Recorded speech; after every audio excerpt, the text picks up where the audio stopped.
If you have a pool, there's a pretty good chance you're going to need this, which is just a safety feature to make sure nothing happens when you've got that pool. This is one of those alarms that you can set, in my case, on a sliding door. So I want to really quickly show you how that works and how you'd set it up. There's really only a few parts to it. So let's just show you here real quick. Here's the alarm itself, and what I've done is I've created a height of 54 inches or higher. That is standard for Michigan, just to be safe. But I actually brought it up a little bit higher, maybe closer to 60 there, just to be, be a little bit more aware of the height itself. And you can see there's a few parts, components. In other words, you're going to need a 9-volt battery, which it doesn't come with, but you're going to need one.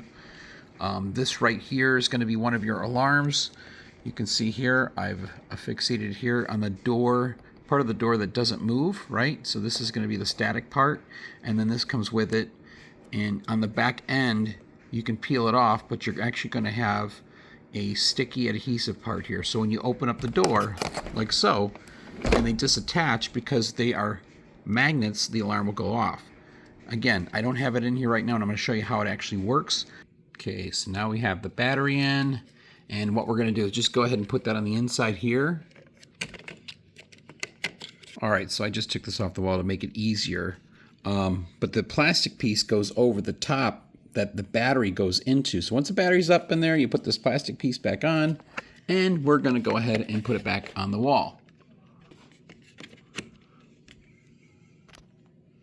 And there you have it. So you've got all the components there. The bypass piece I've actually put on the outside of the door, and I'll show you how that goes. But let's show you ultimately what the alarm sounds like. It's very, very loud.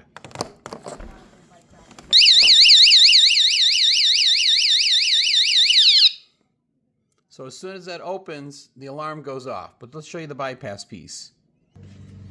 So here's the bypass piece there. So if you want to click that to kind of stop it temporarily, you can.